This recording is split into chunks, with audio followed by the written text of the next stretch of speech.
شروع اللہ کا نام لے کر جو بڑا مہربان نہایت رحم والا ہے۔ السلام علیکم سامعین محترم، امید ہے آپ سب لوگ خیر و عافیت سے ہوں گے۔ آج ایک حدیث مبارکہ آپ کو پڑھ کر سنواتا ہوں۔ نبی اکرم صلی اللہ علیہ وآلہ وسلم نے فرمایا، جب مرغ کی بانگ سنو تو اللہ سے اس کی فضل کا سوال کیا کرو، کیونکہ اس نے فرشتے کو دیکھا ہے، اور جب گدھے کی آواز سنو تو شیطان سے اللہ کی پناہ مانگو، کیونکہ اس نے شیطان کو دیکھا ہے۔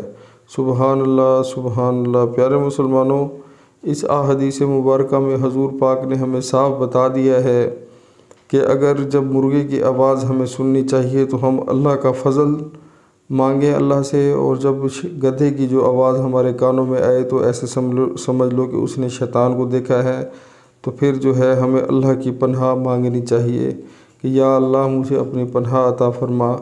تو پیارے مسلمانوں، اس احادیث مبارکہ کے مطابق جن لوگوں نے اس حدیث کو سنا ہے، اس کو جتنا شیئر کریں گے تو انشاءاللہ جتنے بھی لوگ اس طرح اس چیز کا جواب دیں گے، پڑھیں گے، تو انشاءاللہ آپ کو بھی ثواب ملے گا اور ان لوگوں کو بھی ثواب ملے گا جو اس کو پڑھیں گے۔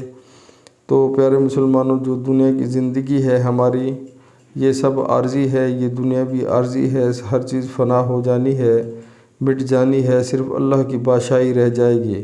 تو پیارے مسلمانوں، آج ہمیں یہ لازمی سوچنا چاہیے کہ ہم اپنا سارا دن کس طرح زندگی گزارتے ہیں، ٹائم کس طرح اپنا ویسٹ کرتے ہیں۔ آیا کہ ہم سارا دن بس کاروبار میں یا جابز میں لگے رہتے ہیں، یا اس میں جو ہے 1 یا 1.5 گھنٹہ پورے دن میں نماز کے لیے بھی نکالتے ہیں۔ پیارے مسلمانوں، ہم سب کلمہ گو ہیں، حضور پاک صلی اللہ علیہ وآلہ وسلم کی امت میں سے ہیں، تو ہمیں جو ہے نماز ہم پر فرض کر دی گئی ہے۔ تو نماز جو ہے وہ ہمیں سوچنا ہے کہ ہم پڑھتے ہیں کہ نہیں پڑھتے، اللہ تعالیٰ نے کیا ہمیں ہدایت دی ہے یا نہیں دی ہے۔ تو پیارے مسلمانوں، جیسے ہی نماز کا ٹائم ہو، دنیا کے سارے کام ہمیں چھوڑ دینے چاہیے اور اللہ کے حضور جھک جانا چاہیے۔ اسی میں ہماری صلاح ہے اور اسی میں ہماری فلاح ہے۔ تو خدا را اس چیز پر عمل کریں۔